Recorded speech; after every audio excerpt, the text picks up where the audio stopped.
விஜயின் பரப்புரையின் போது ஏற்பட்ட கூட்ட நெரிசலில் ஒரே கிராமத்தைச் சேர்ந்த தாய், மகள் உட்பட 5 பேர் உயிரிழந்த நிலையில் சாலையில் வைக்கப்பட்ட உடல்களைக் கண்டு கிராமமே கண்ணீரில் மூழ்கியுள்ளது.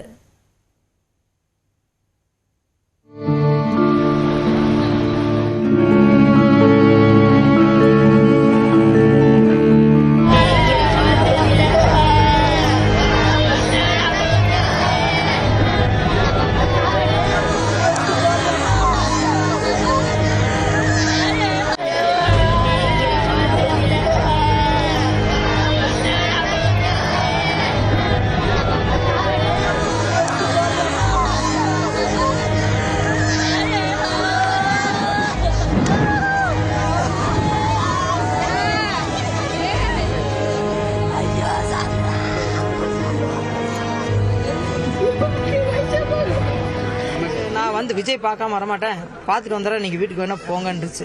மனசு கேட்க மாட்டேன், நான் இருந்துகிட்டேன் அங்கேயே தாதமலை இருந்து. எவ்வளவு கூட்டமாக இருந்தாலும் விஜயை பார்க்காமல் வரமாட்டேன் என்று கூறிய மகள் தனக்கு வந்த ஆதார் அட்டையின் கவரை கூட பிரித்து பார்க்க முடியாமல் போய்விட்டாளே.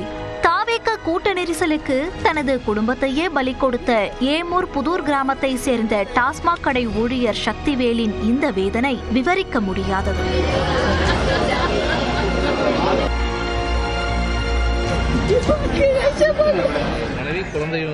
ஆமா, 2 பேருமே.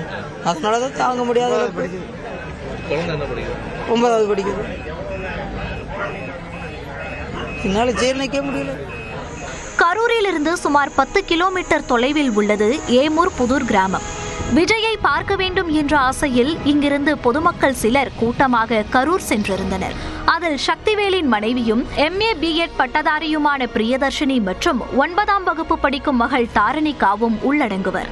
காலை 11 மணிக்கே கூட்டத்துக்கு சென்றவர்கள் விஜயின் பேச்சு முடிந்த பிறகும் வீடு திரும்பாத நிலையில் மருத்துவமனையில் இறந்து கிடக்கிறார்கள் என்ற செய்தி மட்டும்தான் சக்திவேலுக்கு வந்து சேர்ந்தது.